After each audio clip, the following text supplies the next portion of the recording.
Josh Cohen, welcome to my podcast. Glad to have you here. Thanks. Good to be here. How are you? Doing all right. Doing okay. I've been listening to the first cut edits of my solo CD that I recorded in January, so I've been doing a lot of heavy listening. Um, I got that little snippet you sent me the other day of the A Blossom fanfare. Yeah. Holy cow, dude. That sounds spectacular.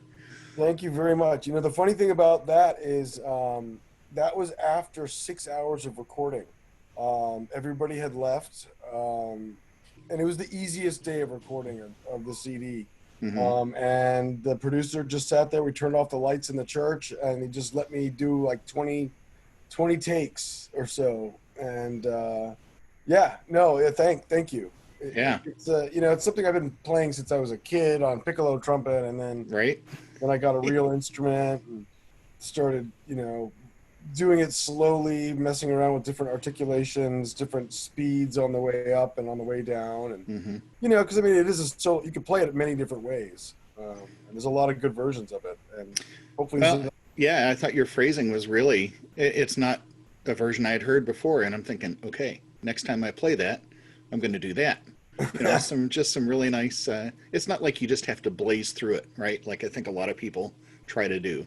Right. I mean, a lot of people who were trying to play it. I mean, I guess it was some sort of Bud, not Corona kind of website going on where people are all doing different things all at the same time and putting them online. Most of the people I think are just trying to hit the notes. Right? Make sure the notes come. Once you can do that, there are other things you can do with the little bit that you're given, which a lot of people think Bach actually wrote. And that Reika was just holding it in that picture, but no one's exactly sure, but yeah. Well, I mean, we can get into all that sort of thing. What is it? There's still debate over whether the Brandenburg 2 was actually written for trumpet or, and I don't know. Maybe the look on your face is giving away that you've got a good answer for this. No, I am by no means a musicologist, but what I do know is that the autograph score and the part has the word tromba on it, and I do know that Bach knew the difference between a trumpet and a horn, and but there is a version later before he died that I believe that it said tromba or corno. Hmm. So, I mean, I think that you can make the argument that maybe, trumpet players might not have been able to play it, and so give it to a horn guy. But the original definitely says tromba on it, and Hmm. tromba meant nothing to Bach except for trumpet. Right. Whether it was one of the circular ones or whether it was a long trumpet, that nobody knows. Right. But it definitely was written for trumpet first. But I don't, from what I've read about the pieces, I don't know if there's any contemporaneous account of it ever being performed. I mean, when you look at what he wrote it for, he wrote it as an audition to be the Duke of Brandenburg's or Margrave of Brandenburg's court composer, and he didn't get the job. So, I mean, there's no evidence that this piece was ever performed in his lifetime. So everybody, is talking about, oh, what pitch should it be played at? Hmm. Should it be at 415 or 392? I mean, there's no evidence of it being played at all when he was alive. So who knows? Wow. See, this is an angle that I'm just not.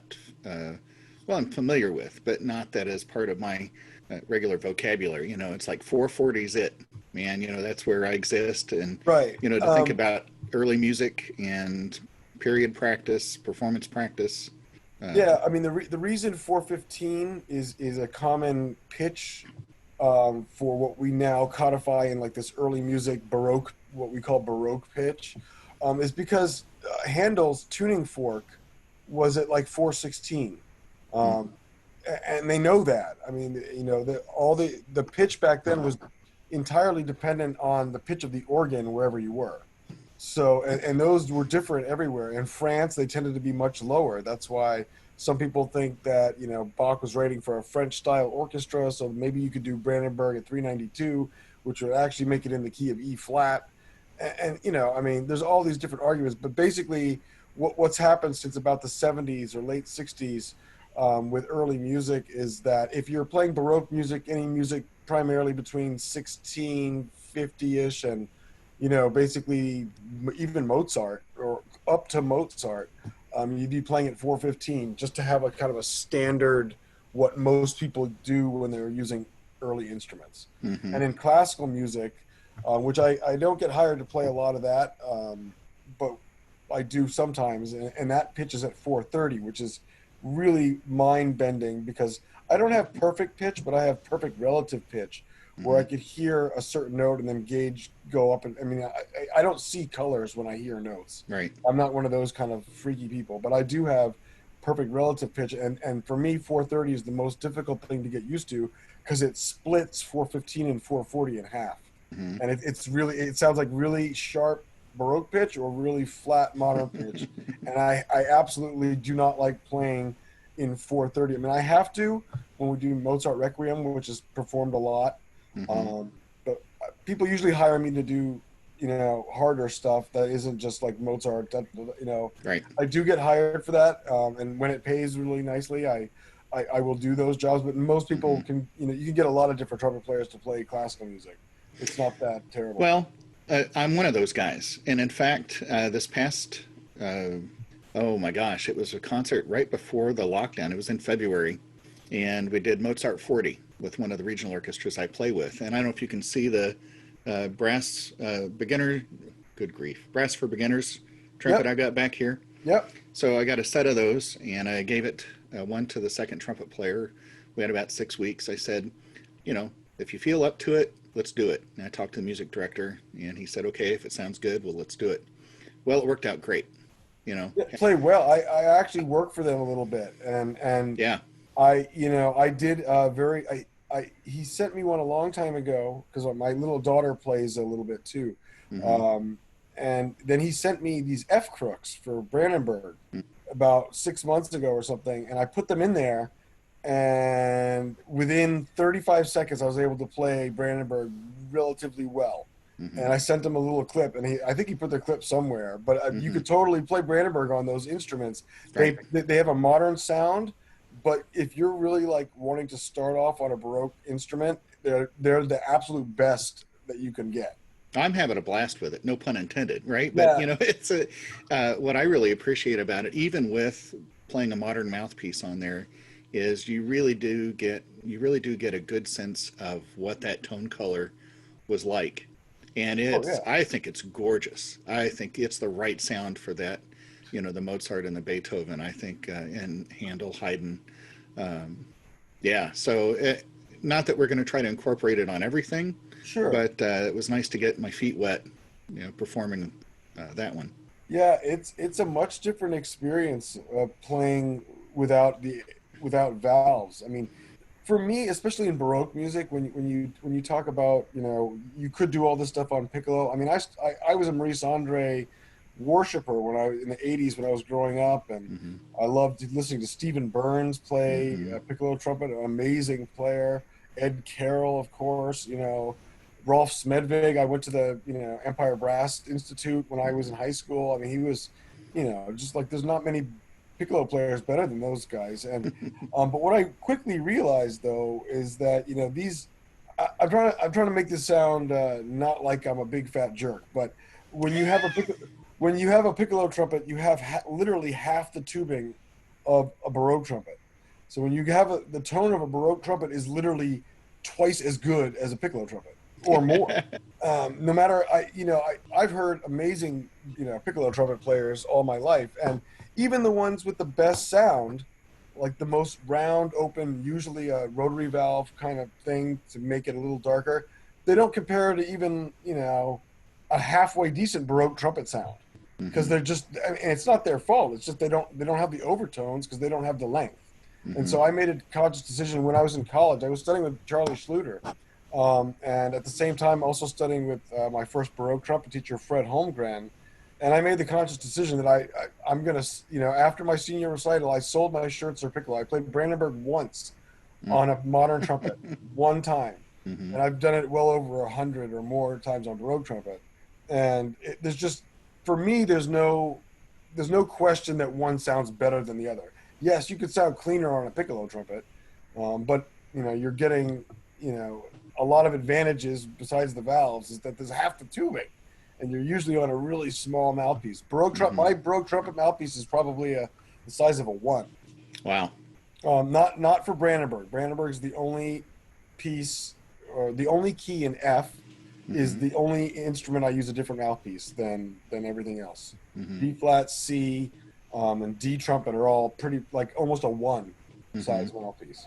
Um, yeah, well, piccolo trumpet is accessible to everybody, right? And I will say now, Chris Hasselbring, of course, is helping to make the natural and Baroque trumpet more accessible to the general public. You don't have to go out and spend thousands of dollars on the replicas. Right. But yeah, I mean, I play piccolo trumpet all the time, and it's Sure. the go-to for for weddings because you don't have to spend all that extra time on the natural trumpet, learning Absolutely. how to walk that tightrope, I think there's tight a wire. wonderful place for the piccolo trumpet when you're playing like Stravinsky, that all Hmm. that kind of really high stuff that needs to cut through like a knife through an Yeah, orchestra.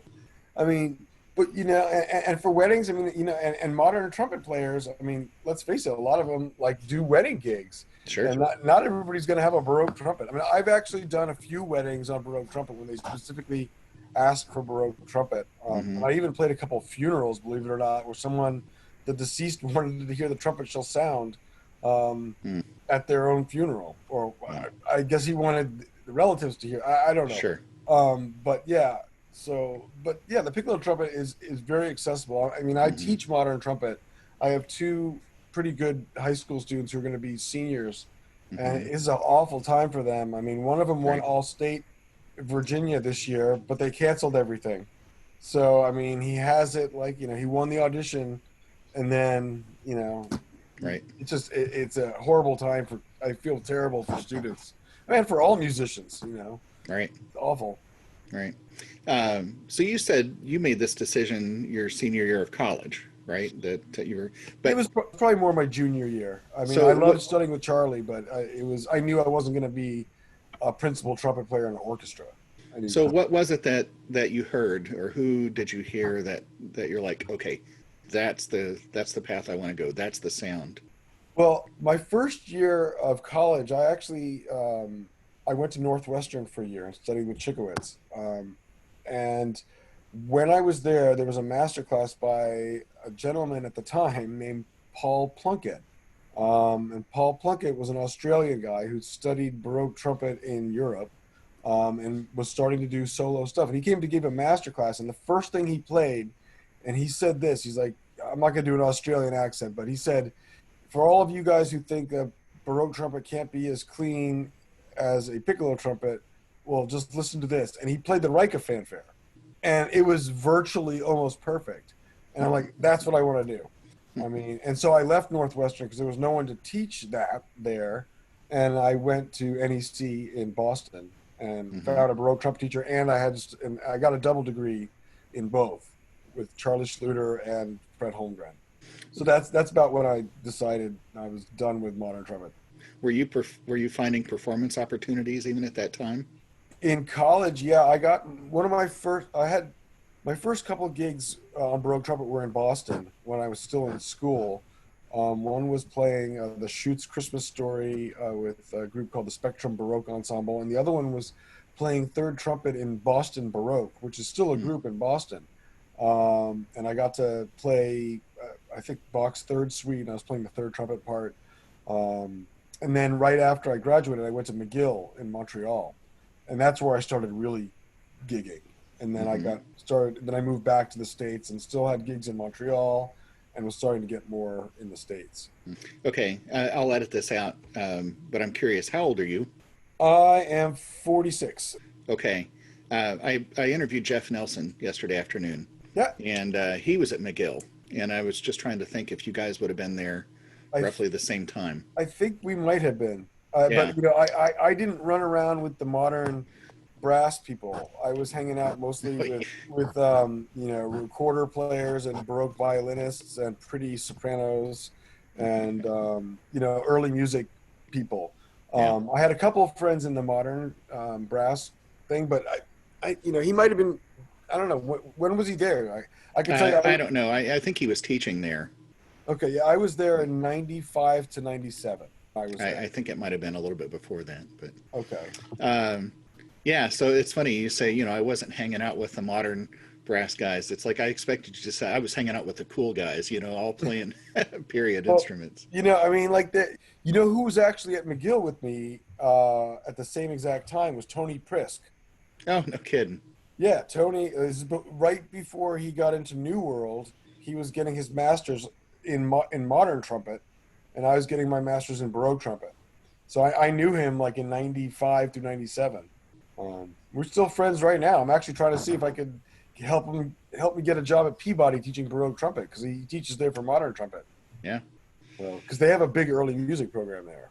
So Um, that's something else that you see. Of course, all these universities, myself included at UND, I started a trumpet ensemble a few years ago, but then using those black plastic trumpets that Chris designed, hmm. I started a natural trumpet ensemble.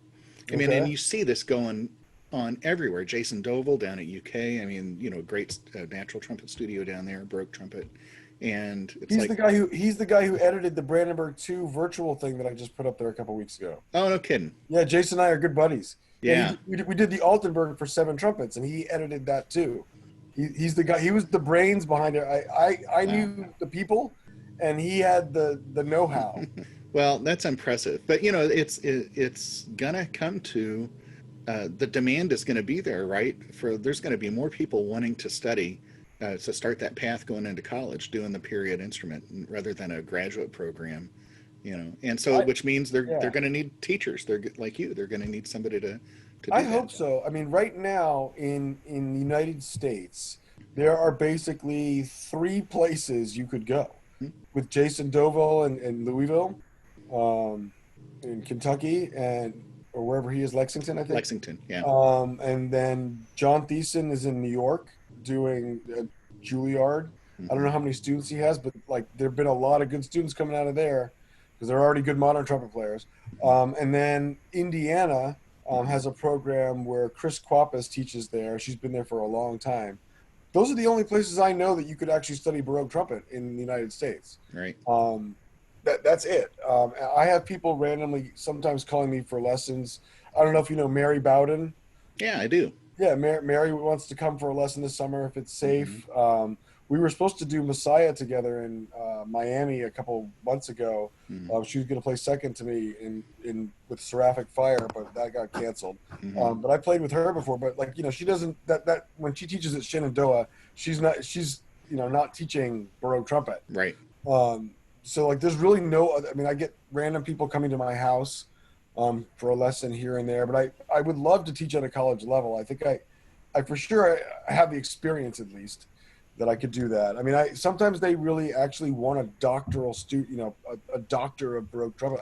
I Yeah. have a master's plus what I would consider 25 years of experience. So Right. take that if you want it. If you don't, that's fine. Well, I'm in the same boat. I don't have a doctorate, but I feel uh, like you, I feel like I'm as qualified, if not more, Right. Yeah. because of all the experience that we've Absolutely. got. So, For sure.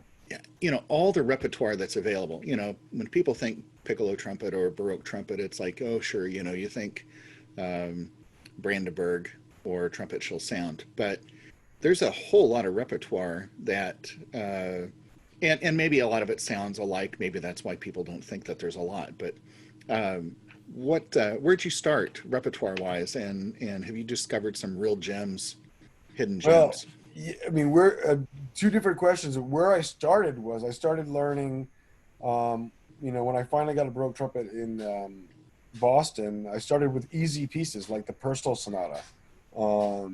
That sometimes they see it transposed into B flat, but it's originally for D trumpet. Hmm. But it doesn't go very high. It doesn't go to the high D. It Hmm. stays in a relatively medium range.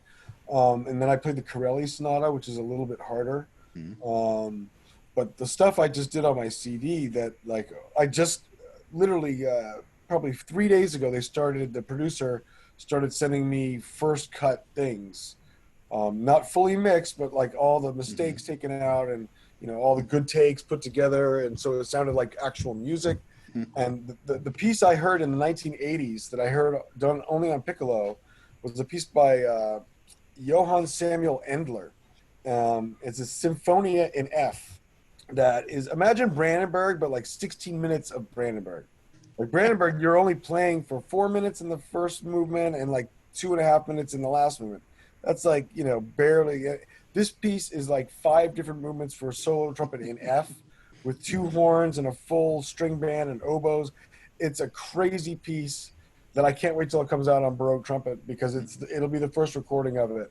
And so I Mhm. found, I mean, some of these gems that I found were actually things that people found in the 80s that played on piccolo trumpet. Mhm. And then I'm just doing some of these things for the first time on period instruments. Yeah. But there is a lot. There's so much music out there from all different parts of Europe, and some of it sounds similar, but a lot of it is totally different.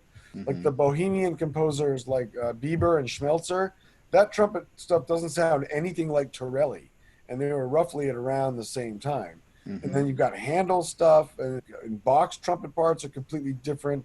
And then you have French music, which is mostly fanfare type stuff. Mhm. Um, but there's a lot of good music from all over Europe, and none of it sounds exactly the same. Okay, so learning Baroque slash natural trumpet. Oh, and I'm going to back up. Back in 2003, I did this natural trumpet workshop down in Blooming, Rick Serafinoff and Bob Barkley. Oh yeah, And I walked away. You can see that, maybe a little bit of that back there too. It's, walked away with, well, I can't remember the make.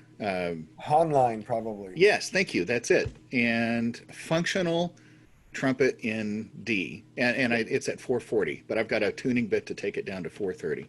Um, I loved that, and that was my first experience actually playing. And I bought a Tills mouthpiece, tried to get the right equipment for that, and that was great. Then the next experience I had was just a couple of years ago. I had John Foster and Vinny DiMartino come through and do their Sound the Trumpet program at UIndy. Yep. Holy cow! I mean, of course, I've learned since that John's kind of the man, right? And I actually texted him the other day. He was like, "Oh yeah, Josh, I know." I don't think he said he knew you personally, but he's like, "Oh, he likes his work." So, you know, uh, but Yeah. man, to hear and watch somebody get around the horn so easy, John is great on that. But why did I bring that up? Oh, here's why I brought that up. It's one thing to learn to play the trumpet, right? But then it's the style, right? To learn the proper phrasing and articulation. And I think, boy, that's where the real study has to come in, right? That's why I didn't study with a trumpet player. Um, Seriously, I studied with a Baroque violinist, and when I was at McGill is where I learned the most about style. Studying with the Baroque oboists and Baroque violin players. Those are the ones who really know how to use their instrument and the gestures of the Baroque style better than anybody. Mm-hmm. Like because they're leading their sections and they know how the note lengths for certain things are just kind of known things that are written down in treatises, but not trumpet treatises. Mm-hmm. Most of the trumpet treatises that you read are about just uh, kind of fanfare type things. They don't tell you a lot about the different kinds of nuance that goes on when you're shaping a line of music. That's why I when I was at McGill, technically my teacher was a cornetto player by the name of Douglas Kirk. Mm-hmm. I almost never really studied with him very much at all. I elected to study with the violinist Chantal Remeillard and a flutist by the name of Claire Guimond. These are people all who lived in Montreal. Voice who's no longer with us named Washington McLean. Um, those guys, that's how you learn about the style. And you're Mm-hmm. right. I mean, learning how to do the holes and just being able to play without valves, that's the first step. Mm-hmm. But there are a lot of players who could play very well on, technically on the Baroque trumpet. But when you listen to them against more seasoned players who really have, like you said, taken the time to figure out Baroque nuance and phrasing, Mm-hmm. there's a huge difference between someone who could just play the notes Mm-hmm. and someone who makes it into something a bit more alive. Mm-hmm. Mm-hmm. You say there wasn't necessarily a treatise, or at least were you referring to Well, I mean, Bach's era? there was an Altenburg treatise that came at the end of the 18th century, in 1795. Where the Altenburg Concerto for Seven Trumpets comes out of that treatise. It's at the Mm-hmm. back of it. And then there was another one, or a couple of ones that were at the beginning of the 17th century, that talk about different kinds of articulation, theory, lyry, and all this stuff. I don't usually do any of that stuff. I've used modern articulations and altered them a bit to suit how the note lengths are supposed to be. I can't. I've tried to do the 17th century teary, leery, like these kind of weird back tongue things. I can't do them. Just like I can't flutter tongue either. It's a good thing I'm not a jazz player because Right. I can't. There's some things I just can't do. Mm-hmm. But as far as the treatises, like, especially the music I usually get hired to play is mid 18th century music, and so those treatises from the 17th century don't tell me a lot about how to phrase music from the future. You know Right. what I mean? Right. And consequently, the Altenburg is from the future. It's not telling me what they did 60 years before that.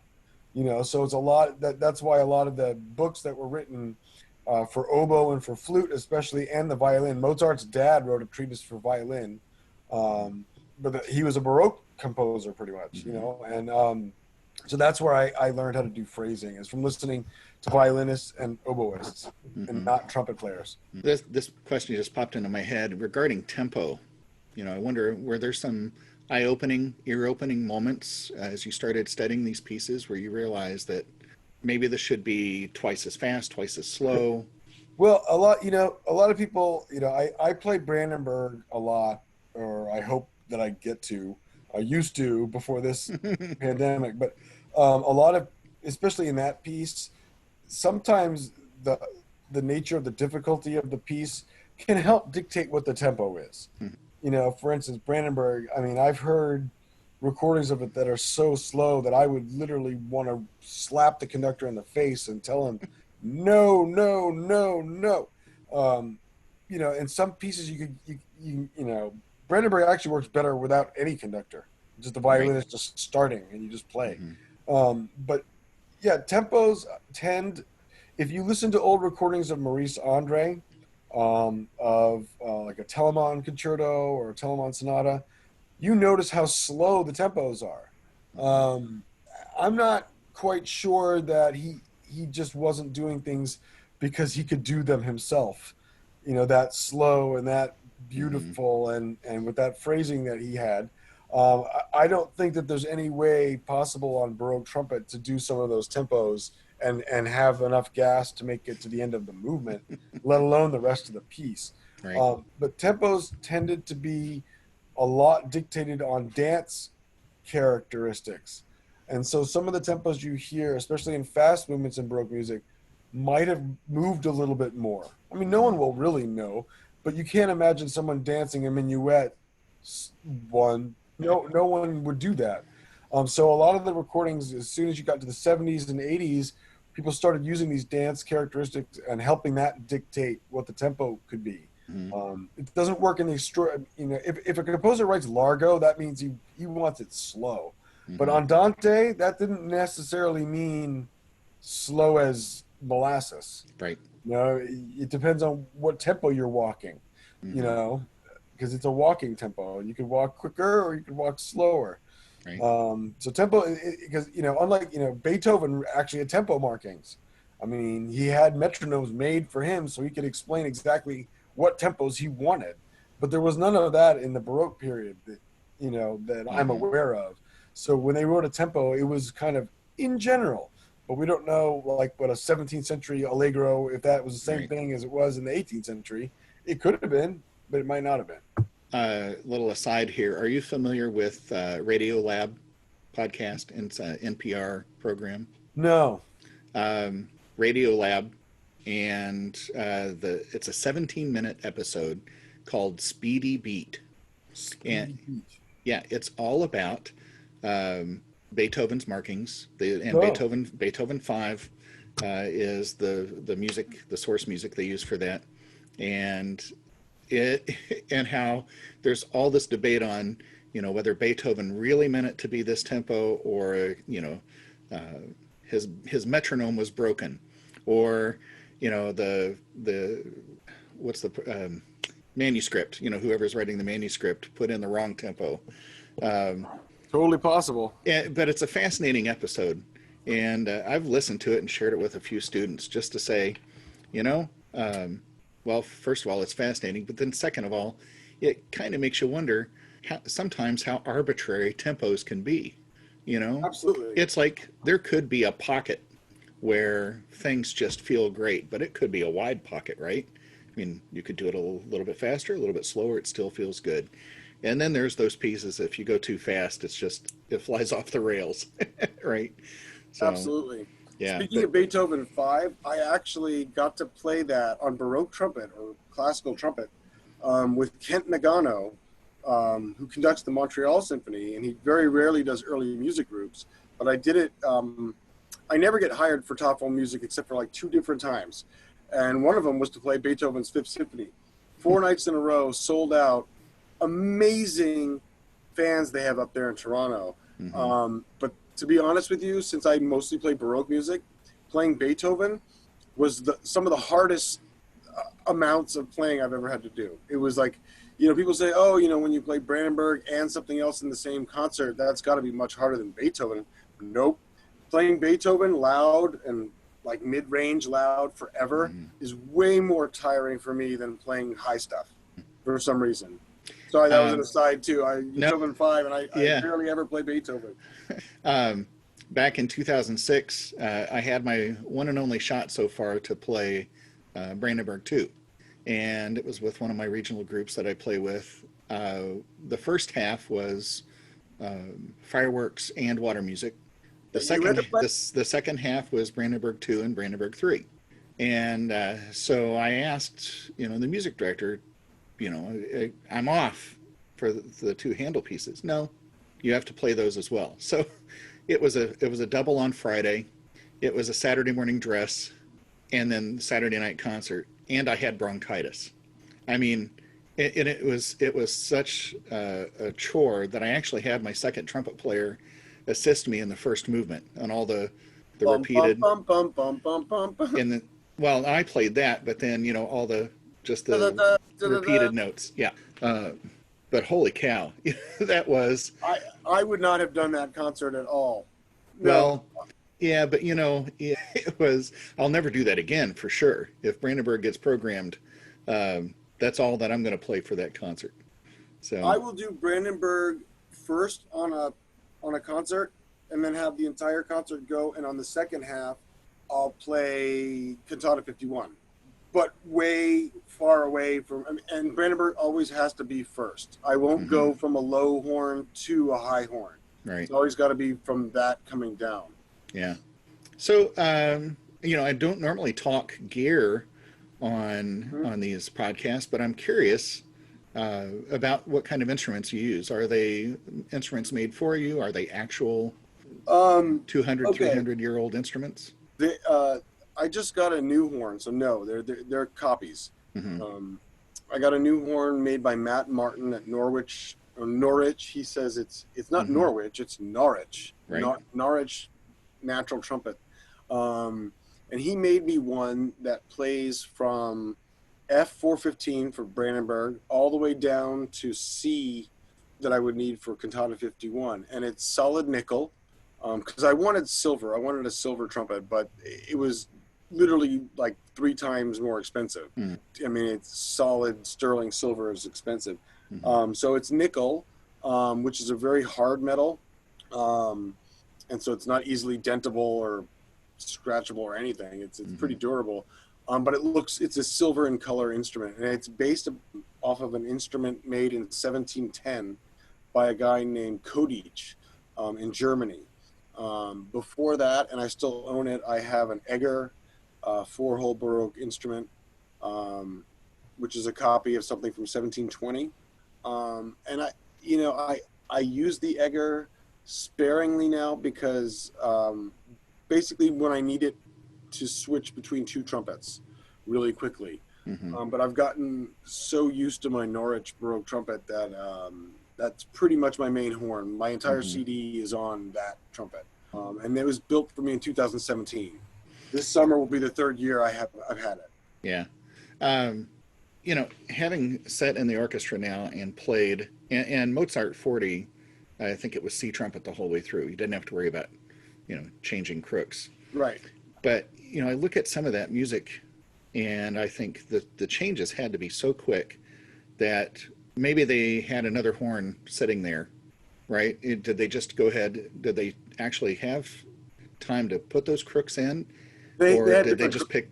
Well, one of two things happened. Either they had two trumpets on stage and just Right. picked up another one, or they had like a coupler, like where it wasn't an entire another crook, but it was a part that just went where the mouthpiece goes, that put it down a key, Oh, or they would take that out and put it in to make it a higher key. Because most of the instruments did not have. I play with finger holes, and I'm not ashamed to say that I do. I mean, there are some guys out there who could play really well without any holes. They just stand there like this. And right. I try, and I'll never be as good as those guys. And they're supposedly using enormously big mouthpieces to help bend the pitches. I was actually just listening to Mark Bennett, who's giving an interview right now with some Brazilian guys that I did a couple of weeks ago. And he talks about he wants to use, no holes, but he's like, the fact is we want to make money. Also, people have to hire you, or you can't feed your family or pay for your place or whatever. Right. And so the idea, even in Europe, and I have a lot of friends in Europe, Baroque trumpet, there are very few groups that only use no holes, Right. barely at all. Right. It's a great skill if you can do it, fantastic. But I don't practice that way because I know I'm not going to get hired to do anything with no holes. I remember Bob Barkley saying the natural trumpet is the two-hole system, right? There's one where you blow in, and there's the other where the sound comes out. Those are the two holes. Yeah. Once you put vents in there, it becomes a Baroque trumpet. That is true. Yes, he's right. I mean, And he said, of course, on the natural trumpet, all the notes are exactly where God intended them to be. yeah. Well, but that's unfortunately not where audience members might want them to be. Right. That top line F. My wife, every time I practice, she said, "I like that F sharp." That's where it is for now. Yeah. Well, I mean, it's tough. If you go online after we're done and you look up Julian Zimmermann, and he's a student of a guy named Jean-Francois Madoff, who's also the pioneer of being able to play Baroque trumpets without holes. His student, I think, plays even better than the teacher. This guy can actually play those Fs within even modern ears thinking, wow, this is amazing. And he has an amazing sound, and he does it all with no holes. And if you look at the size of the mouthpiece, it looks like a trombone mouthpiece. Wow. It's huge. I don't know. I mean, I've heard him play stuff up to the high C, but I've never heard him play anything on F anything. So maybe I don't know. I mean, I've heard Jean-Francois Madoff play Brandenburg on F no-hole Baroque trumpet. Look, the guy's got some cojones, and it is what it is. I don't like it, but it's amazing that he can do it. Well, it's funny. You could almost say that about modern trumpets. Valve trumpets. There's an awful lot of stuff that I hear that I don't necessarily like. I'm cutting that out. I'm going to edit that out. I'm not going to. Yeah. So it's impressive too to see people try to cross over, and I shouldn't say try. I think Alison Balsam has done a nice job, and I don't know if you would agree with that, but she is an amazing modern trumpet player. Her Baroque stuff it's pretty good.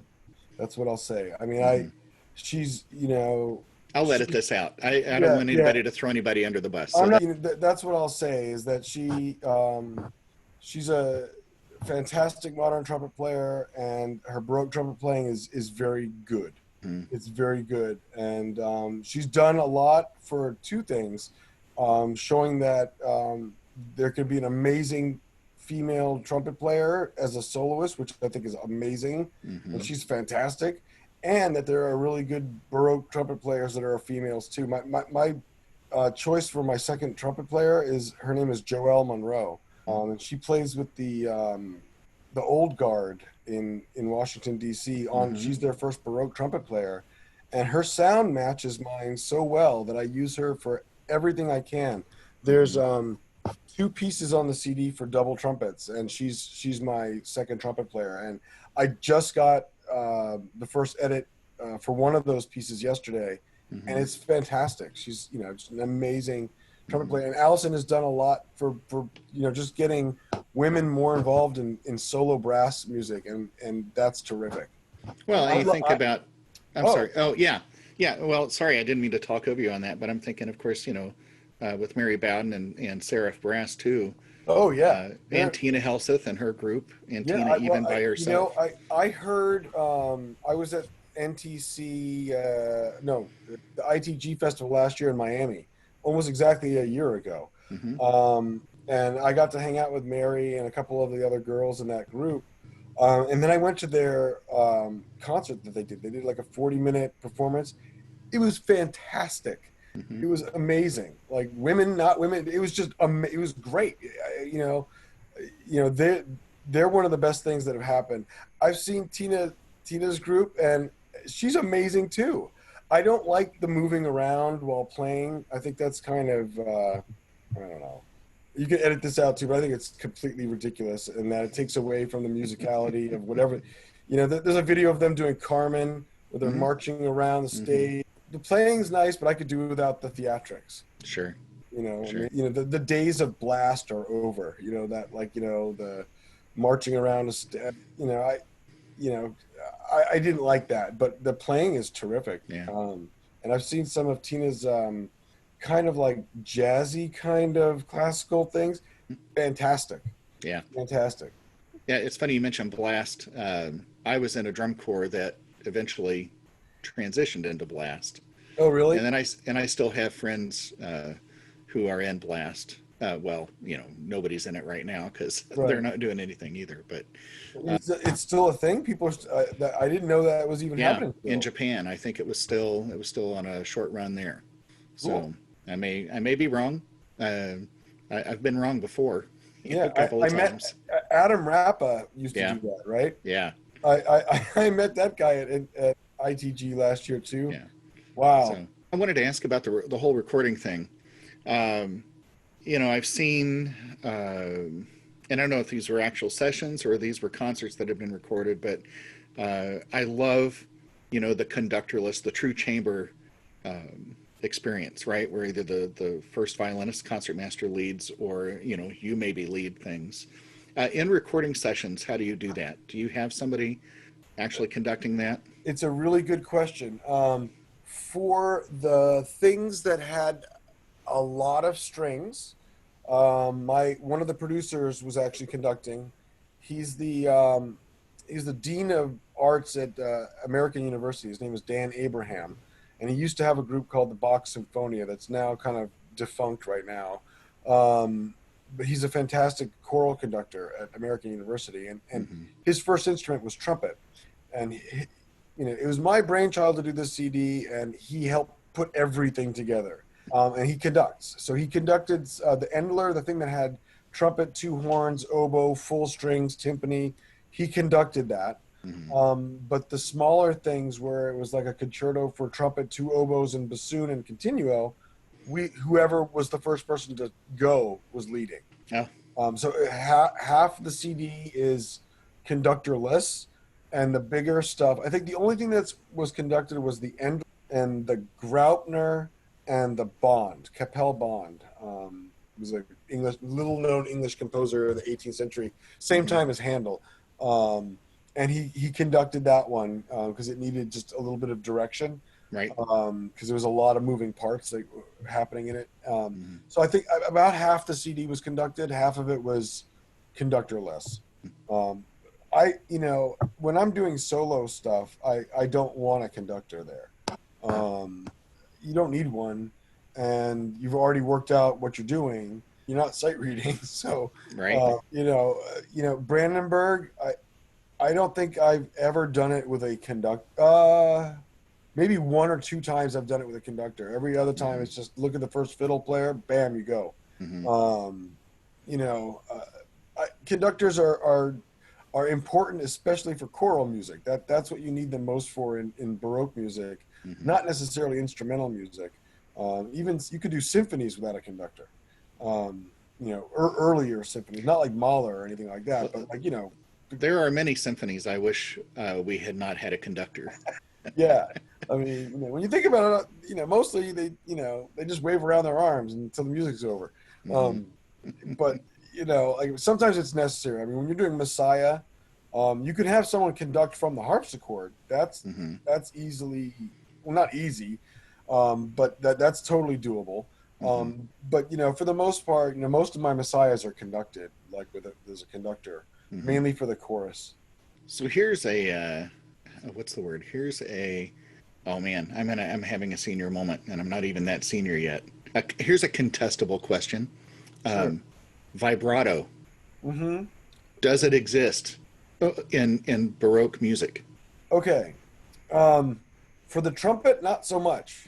Um, for other instruments, in all the treatises that I've read, especially in the Leopold Mozart treatise, violin is supposed to be a coloring at the ends of long pitches to give it a little bit more color. Okay, but that's not constant wavering, because what vibrato has turned into now, at least for me, is a way to control terrible pitch. Um, and in in Baroque times, the counterpoint was the most important thing, being able to hear one layer over top of the other that create chords in fast, moving sections. You can't do that if everything is out of tune. So Hmm. they absolutely did not use vibrato on every note. If they used it at all, it would happen to color the ends of long swelled notes, um, to give it just a little bit of a shimmer at the Hmm. end. It was an ornament, not a constant. Hmm. And I think that's pretty, well documented in, of course we don't have recordings from them, but you have many people talking about it Hmm. in writing who, people back then, they didn't have the internet to distract them from everything. So they were very detailed in their writing. And Charles Burney, went around Europe listening to concerts. He was a historian and a music critic, and there's even a part he went to a Messiah concert in the 1760s after Handel was dead, but still Baroque trumpet wasn't completely just Hmm. turned into the classical, playing C's and G's all the time. He specifically writes about how the F's were out of tune. Every time there was an F, Hmm. the trumpet was out of sorts, is what he put it, or Hmm. something like that. Meaning to me that, um, our version of perfect and what we'd like to hear in a recording or at a live performance is nothing like what they probably heard back then. Hmm. I'm sure everything was a big hot mess back then for the trumpets, missing notes, playing out of tune notes because they didn't, they might not have used holes. I mean, there's an argument that you could say that there were holes back then. The person who made my instrument is convinced of the fact that they did mess around with holes, Hmm. even back in Bach's day. They weren't commonplace, but there's evidence of their holes being in original instruments. Hmm. So, but they were. I'm not going to lie and say they had 4-hole systems like I do. They did not, but they Hmm. definitely experimented with one hole in the back bow. But your Hmm. question was about vibrato, and for trumpets, it's not really. You don't play a lot of long notes, but you certainly probably could. Use a little at the end of phrases. I don't really use vibrato at all, Hmm. in my playing, but Hmm. definitely string players will use it to color the ends of long phrases. Well, and aside from vibrato, the trill is just, I think, it's exquisite in Baroque playing. That the trumpet can do those, whether you call it a lip trill, and I guess some of them can be manipulated with events, right? Well, not that I would do in a concert or that I would do on a recording. Yeah, there are some that you could use it that way, but I mean, I would never use the hole. I mean, you could open a hole to do a trill, and sometimes that really helps get the trill moving. But Hmm. there's very few even combinations that would work where you would just like rapidly put your thumb back and forth to go Right. between two notes. It's much easier actually to do it with your lips Yeah. than that awkward kind of motion. Yeah. Um, but yeah, trills are an interesting thing because everybody thinks, oh, Baroque music, you'd start it from the top note.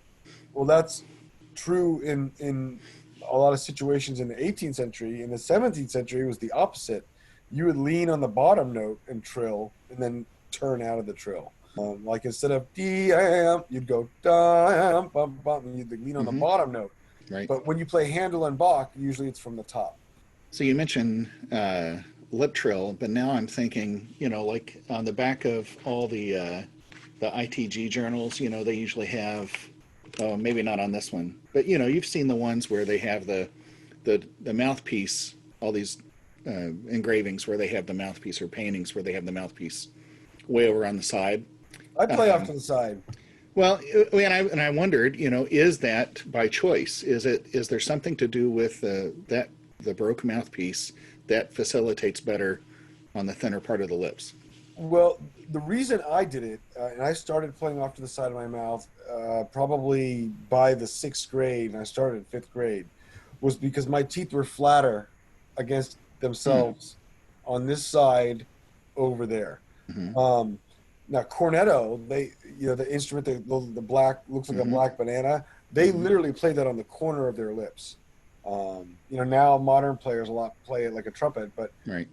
all the pictures they're playing it out of the corners of their mouth. Hmm. For me, playing off to the side um, it was never encouraged, but since I never had a problem with range, no one ever told me I had to stop.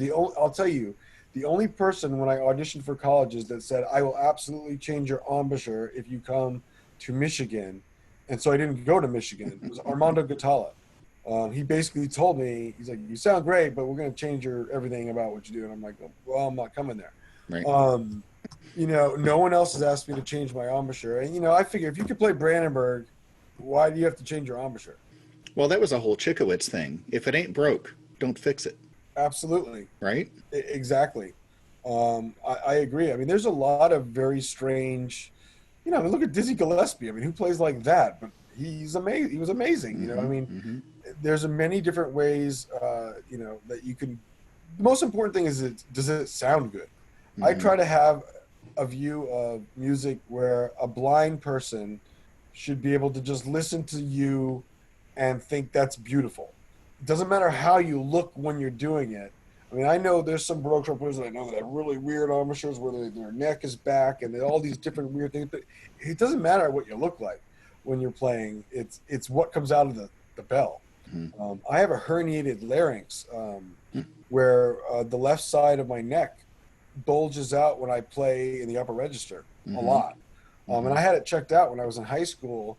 Um, and originally I thought because I'm a smoker or whatever.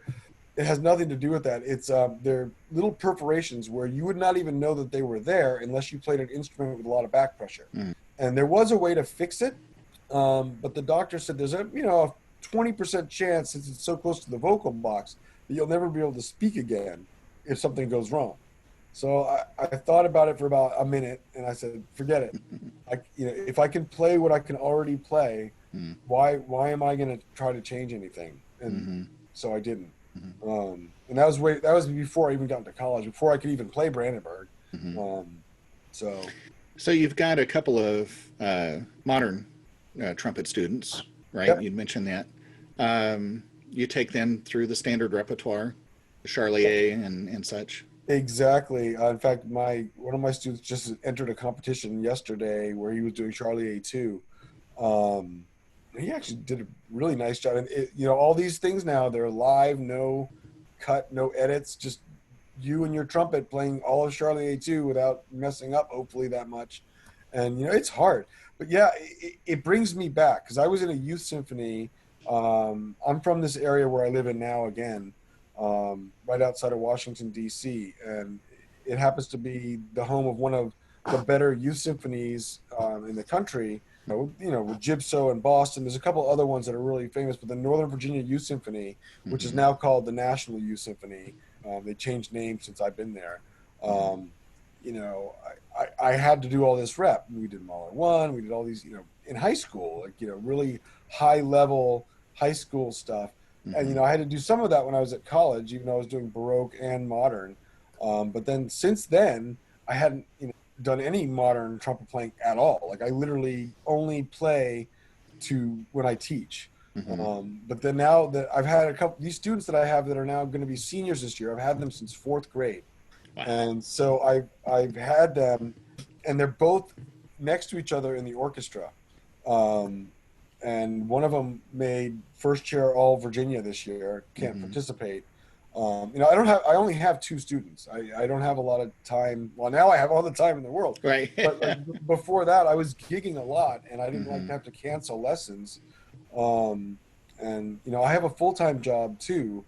I'm the director of music at a little school called the Edlin School for Gifted Students, Oh, very um, cool. where it's a K through eighth grade um, situation, and I hire a string teacher, a piano person, a woodwind person, since I don't play those instruments, and I teach basically trumpet and baritone, because it's the same. I mean, I don't play the Hmm. trombone, I don't play the Hmm. French horn, so I only want to teach the instruments that I could do well. Hmm. A very small band.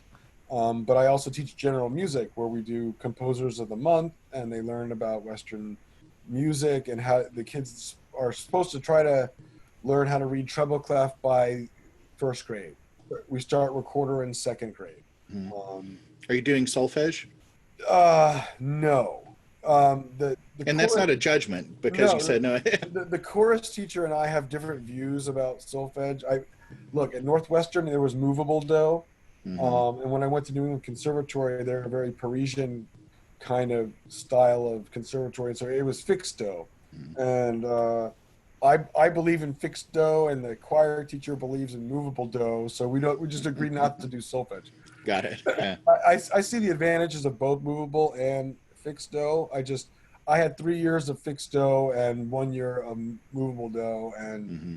unless you're a theory person, and that's what you're going for, fixed dough to me makes more sense. Call something what it is. A C is Hmm. always a C, a D is always a D. Right. And, I mean, if you want to learn about theory and modulation, then learn theory. You don't, that's my opinion. You don't have to make it, Right. you don't have to, like, well, it's already hard enough calling the notes what they are, like in sight singing. Then you now have to think about when it's changing key. What is this? This is crazy. So, yeah, but no, we don't do solfege. Every good boy deserves fudge and face, Hmm. and I teach only up to the fourth grade. The band goes until eighth grade, Hmm. but I don't really.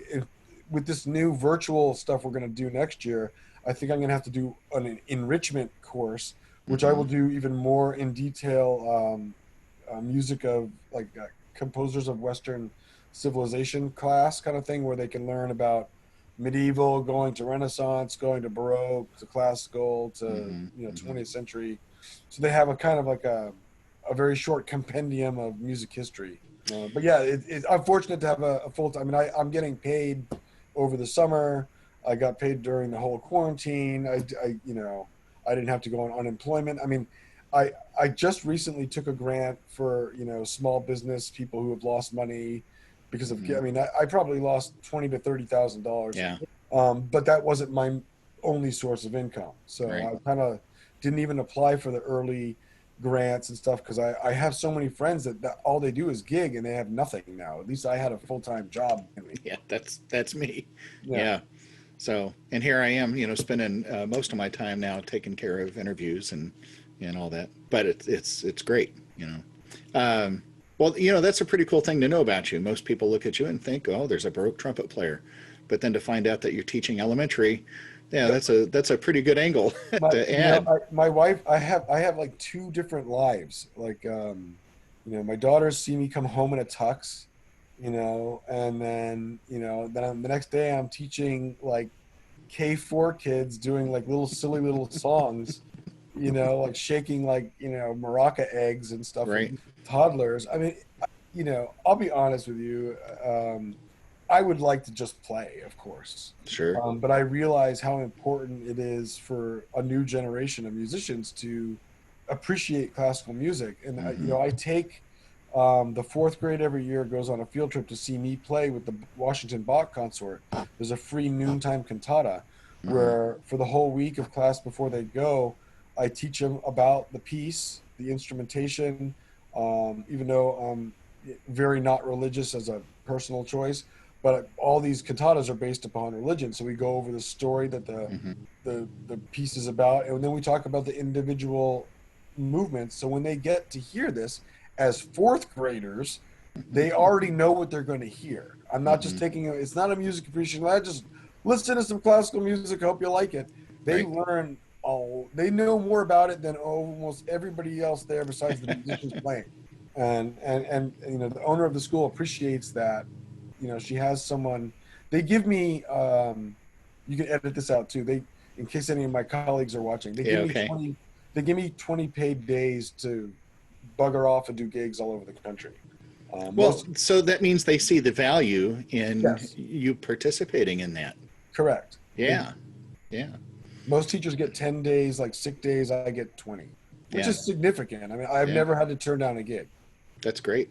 Yeah. Um, I wish there were gigs to turn down at the moment, right? Yeah. but but yeah, I tell you, I'm even looking at school starting. I teach at University of Indianapolis, and just trying to figure out what that syllabus is going to look like. You know, how I'm going to navigate, because we all flew by the seat of our pants last semester. Sure. You know, and now we've had time to figure out how to really make the virtual learning, remote learning work. Well, man, this has been a lot of fun. Uh, you know, I really look forward to hearing you play live somewhere in the future, and hopefully getting to meet you at an ITG or some other event. You know, it'd be I hope to be invited. As a freelance Baroque trumpet player, like, Jason gets to go to these things because he's with the university. They just like right. basically probably pay him to go. But, next year's in like Anaheim. And I'm Yeah, like, I want to go, but if Chris Hazelbring brings me there, yeah. because he brought me down to There you go. he brought me down to ITG, Florida. Yeah. If he hooks me up for that, I will absolutely be there because I totally had a blast the last time I was Hmm. there. Um, and I guess I'm just looking forward to hearing the rest of my CD and editing it and getting it out there. Hmm. Because I think a lot of people might know who I am, sort of, but not really. As far as Baroque trumpet, I get my name out there a little bit more. But you're doing all the right things, right? The whole social media push, you know, all these concerts that you've been putting up. Uh, I mean, that's what you got to do, right? Absolutely. And Yeah. this CD when it comes out will be unlike most Baroque trumpet CDs. No one puts stuff in F on a Baroque trumpet CD ever, because the only thing there is everybody thinks is Brandenburg.